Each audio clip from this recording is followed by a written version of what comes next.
Israel का बड़ा नुकसान हुआ है। ब्रेकिंग न्यूज में सुबह ही सुबह आपके सामने बड़ी खबर। मैं अपने लगातार कई रिपोर्ट में ये बता रहा था कि गाजा की तरफ से मिसाइलें दागी जा रही हैं। पिछले अपडेट में मैंने बताया कि बल्कि लॉन्च वीडियो दिखाया कि गाजा ने किस तरह से मिसाइलें दागी हैं। दोस्तों, आपको बताना ये चाहूँगा कि इजराइल का भारी नुकसान हुआ है। नए नए शहर, बैतलहम नाम का एक शहर, इजराइल की कैपिटल, इजराइल की राजधानी तेल अवीव और इसके अलावा एक दो और ऐसे शहर हैं जहां कभी आज से पहले मिसाइलें नहीं गिरी।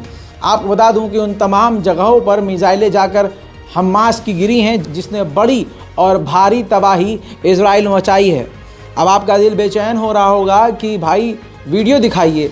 वीडियो दिखाने से पहले आप लोगों से गुजारिश है कि बीच बीच में लगातार अपडेट हमारे दूसरे चैनल पर भी आ रही है और उस चैनल का लिंक डिस्क्रिप्शन में मौजूद है, वरना आप रज़ाग्राफी अनस्क्रिप्टेड लिख के सर्च कर सकते हैं और वहाँ पर भी हम लगातार अपडेट डाल रहे हैं।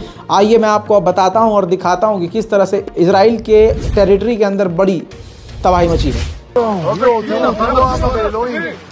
תראו מה קרה, יואו, הבניין, החלונות. תראי את הבניין, תראי את החלונות. וואי, וואי, וואי, וואי, וואי, וואי, וואי, וואי, וואי, וואי.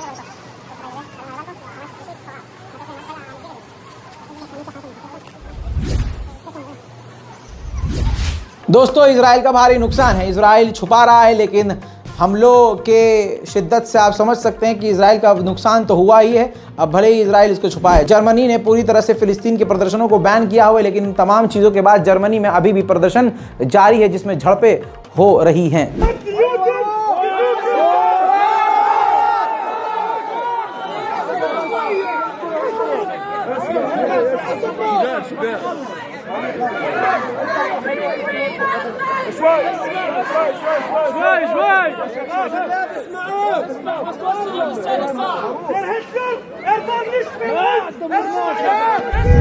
मेरे दोस्तों, गाजा का हाल बुरा है। सुबह होते होते तक जो यूएन की टीम गाजा को अब अकेला या को तन्हा छोड़कर अब साउथ गाजा की तरफ जा रही है। यानी यूएन ने भी हथियार डाल दिए हैं इजराइल के आगे। देखिए, यूएन की गाड़ियां गाजा से निकल रही हैं।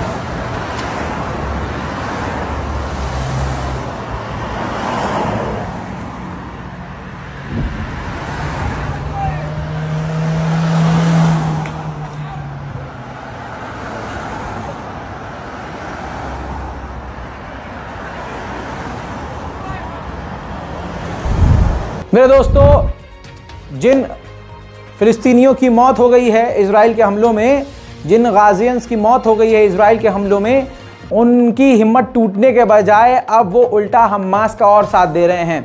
जो संगठन इजराइल पर मिसाइलें दाग रहे हैं, उनके तरफ से उनके हक में नारेबाजी, अपने शहीदों के सामने, जनाजों के सामने, अपनों के लाश के सामने नारे लगा रहे हैं।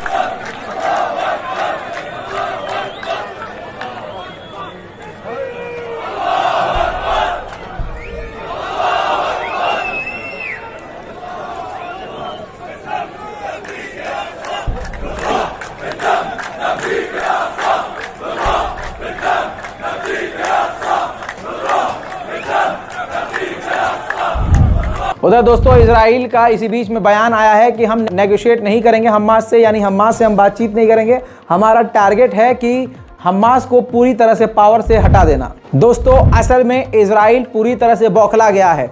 इन तीनों नागरिकों को देखिए, ये तीनों वो यहूदी हैं जो इजरायली कैद थे, यहूदी कैद थे गाजा की कैद में, लेकिन गाजा के ऊपर ज़बरदस्त हमलों के बाद इन यहूदी कैदियों की भी मौत हो गई है। सवाल यह है कि यहूदियों का कातिल खुद यहूदी है, इजराइल ही अपनों को भी मार रहा है। वहीं दोस्तों, इजराइल का झूठ खुल चुका है कि किसी भी संगठन ने, फिलिस्तीनी किसी संगठन ने सर नहीं काटा है बच्चों का। लेकिन अब आपको बता दूं कि बात इतनी बढ़ चुकी है कि यहूदी इजरायली मीडिया कर्मी ने खुद कहा है कि इस बात को दोबारा अब क्लेम करेगा, सबूत बनाएगा कि हाँ भाई, फिलिस्तीनियों ने हमारे यहूदियों का सर कलम किया है बच्चों का, ताकि इस चीज़ का इस्तेमाल अपने वॉर क्राइम को छुपाने के लिए कर सके। उधर मेरे दोस्तों आपको बता दूं कि यमन की राजधानी सना में भी जोरदार प्रदर्शन शुरू हो चुका है।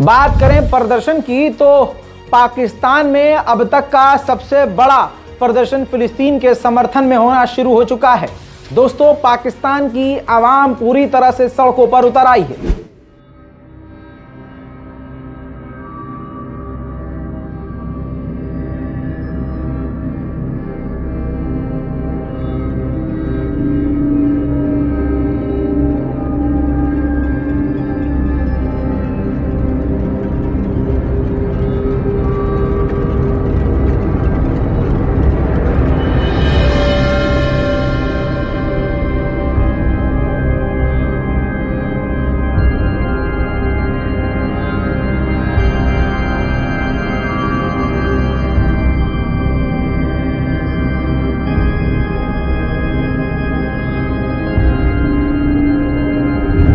वहीं दोस्तों अमेरिका की राजधानी वॉशिंगटन डीसी में भी लगातार 3 दिन से जबरदस्त प्रदर्शन पाबंदी के बावजूद हो रहे हैं। वॉशिंगटन डीसी में फिलिस्तीन के लिए प्रदर्शन।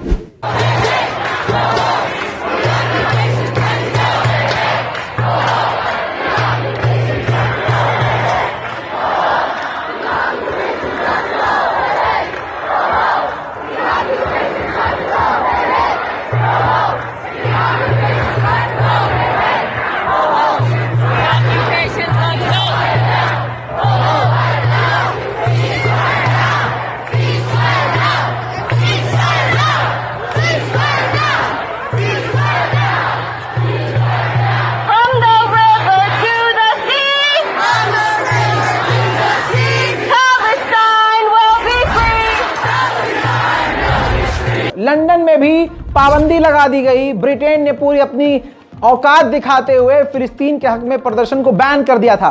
लेकिन बैन का लगना क्या था, जो लोग अब तक घरों में बंद थे वो लोग भी, जो नॉन मुस्लिम है, वो भी फिलिस्तीन के समर्थन में सैलाब की तरह सड़कों पर आ गए। Civilized nation on earth would agree that depriving children of food and water is acceptable. I'm here because I'm a human being, and anyone with a conscience believes that a civilian population should never be punished in this way. It's collective punishment, it's a war crime, and unless we stop it, unless we get out there and say something, it's going to end up with thousands losing their lives. Can you put into words how you feel about the loss of life on both sides? Every life is precious, but the root of this violence is the occupation. It's not complicated. It's a settler colonial. America के राष्ट्रपति Biden ने बात करी है प्रधानमंत्री Netanyahu से और कहा है कि हम आपको सपोर्ट करते रहेंगे, यानी आप मारते रहो, हम आपको सपोर्ट करते रहेंगे। महमूद अब्बास से भी जो बाइडेन ने बात करी है, जो फिलिस्तीन के राष्ट्रपति हैं, और उनसे उल्टा महमूद अब्बास से कहा है बाइडेन ने कि देखो हमास जो है ना वो फिलिस्तीन के लोगों को रिप्रेजेंट नहीं करता है, तो उनके लिए तो बोलो ही मत। जबकि सारी दुनिया जानती है कि कोई हमास को आगे नहीं लेके जाना चाह रहा। अभी जो पूरी दुनिया को तकलीफ है वो इसलिए है क्योंकि गाजा की आम जनता, गाजा के बच्चे मारे जा रहे हैं। जॉर्डन के लोगों ने कमाल कर दिया। जॉर्डन के लोग अपने देश में मौजूद अमेरिका की एम्बेसी के बाहर जाकर प्रदर्शन कर रहे हैं और नारे लगा रहे हैं कि दुनिया का सबसे बड़ा शैतान अमेरिका है।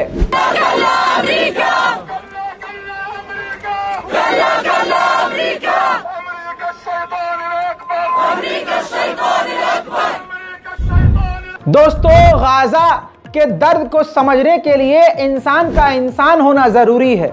इस तस्वीर को देखिए, दहाड़े मार कर तड़प कर रो रहा ये नौजवान है, ये कोई और नहीं है, ये वो नौजवान है जिसने अपने पूरे घर को, पति पत्नी बच्चे सबको खो दिया एक ही झटके में। आपको बता दूं कि अगले महीने ये अपनी बेटी, अपनी छोटी सी बच्ची के बर्थडे की तैयारी कर रहा था। इजराइल ने एक ही झटके में सब कुछ छीन लिया। इजराइल के जो सरकारी मीडिया हैं वो भी पूरी तरह से नेतन्याहू के साथ हैं।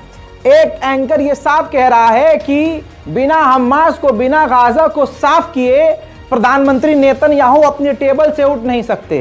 टेबल पर ईरान का मुद्दा है, गाजा का मुद्दा है, हमास का मुद्दा है। जब तक इनका सफाया नहीं होगा मुद्दा खत्म नहीं होगा। सुनिए। אני חושב שלכולם ברור האירוע שאנחנו הולכים למחוק את החמאס. זה מורכב, זה דבר קשה, זה לא פשוט. תכף ייכנס לפה גם האלוף במילואים יפתח רונטל, שניהל גייסות של שריון ושל כוחות, והיה במטכ"ל הרבה מאוד שנים, שיהיה פה איזה שיח בין אנשי הצבא שיוכלו אולי טיפה להסביר לנו לקראת מה אנחנו עומדים. אבל צריך לזכור, אנחנו באירוע אחר. אנחנו באירוע הרבה יותר גדול. יש את חיזבאללה ויש את איראן, וראש הממשלה, שוב אני אומר, אני לא נכנס פה לעניינים פוליטיים, ביבי גמר, ביבי התחיל, ביבי नशार, बीबी। उधर स्पेन के प्रधानमंत्री ने फिलिस्तीन के गाजा के हक में बोला है। गाजा के लिए उन्होंने बोला कि ये इजराइल जो है गाजा को जो खाली करवा रहा है ये अंतर्राष्ट्रीय कानूनों का उल्लंघन है। स्पेन का बहुत बहुत शुक्रिया, कम से कम आप मुस्लिम देशों से एक कदम आगे निकले। लीजिए, देर रात को 1 बजे मैंने अपडेट दिया था, उसका सबूत रख रहा हूं। अमेरिका का टॉप क्लास का एयरक्राफ्ट जो है इस वक्त पहुंचने वाला है। यही वो एयरक्राफ्ट है जो यूएसएस ड्विग डी एसेनहोवर है, CVN-69 जिसका कोड है। खतरनाक, घातक, जंगी नेवी मिलिट्री के साथ हथियारों से लदा हुआ तेजी से इजराइल पहुंचने वाला है। कुछ ही घंटों में इजराइल पहुंच जाएगा। इसके बाद अमेरिका के डिफेंस मिनिस्टर ने कहा है कि हमने युद्धपोत इसलिए भेजा है ताकि कोई और देश इस जंग में ना कूदे, क्योंकि अगर कोई और देश इस जंग में कूदेगा तो जंग बहुत फैल जाएगी। अरे बाबा, सब जानते हैं तुम्हारे दिमाग में क्या चल रहा है। ईरान के यूएन के प्रतिनिधि ने यूएन से कहा है कि अगर वॉर क्राइम को, इजराइल ने जेनोसाइड को तुरंत नहीं रोका तो स्थिति बहुत ज्यादा खराब हो जाएगी, जो पूरी दुनिया के कंट्रोल में फिर कभी नहीं आ पाएगी। उधर रशिया भी बोला है। रशिया ने यूएन से कहा है यूएन में मंडे को आप मीटिंग रखवाइए, सीज फायर के लिए वोटिंग करवाइए। ठीक इसी तरह से चाइना ने अमेरिका से साफ लफ्जों में कह दिया है कि चाइना पूरी तरह से खिलाफ है। जो गाजा के आम लोगों को मारा जा रहा है, सिविलियंस पर हमला किया जा रहा है, चाइना इसके साथ नहीं है। अमेरिका के फॉरेन मिनिस्टर और कतर के फॉरेन मिनिस्टर मीडिया के सामने एक साथ एक कमरे में बात कर रहे थे और स्टेटमेंट जारी कर रहे थे। पूरी दुनिया के कैमरे टिके हुए थे और एक एक जुमले पर ध्यान दे रहे थे कि अमेरिका क्या बोल रहा है और कतर क्या बोल रहा है। और कतर ने तुरंत उसी वक्त अमेरिका के विदेश मंत्री के मुंह पर जोरदार तमाचा मारते हुए कह दिया कि हम अपने मुल्क कतर के अंदर हमास के दफ्तर को बंद नहीं करेंगे। देखिए।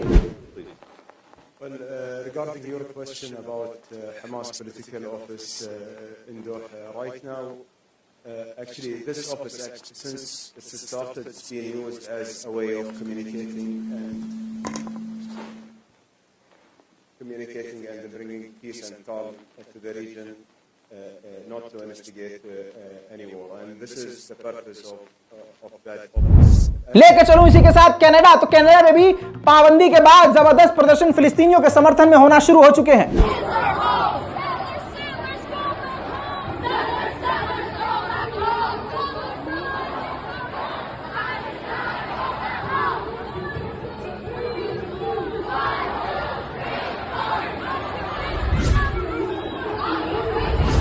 दोस्तों, आपसे कह रहा हूं कि रज़ा से चैनल को भी सब्सक्राइब कीजिए, 2 हाथ हैं दोनों का इस्तेमाल करने दीजिए और आप मेरा साथ देते रहिए ताकि आपको गोदी मीडिया की जरूरत ना पड़े और इंटरनेशनल लेवल पर जो प्रोपेगेंडा चल रहा है उसको मैं अकेला ही क्यों फेस करूं। आप मेरा साथ दीजिए ताकि इनसे हम लड़ सकें। जय हिंद।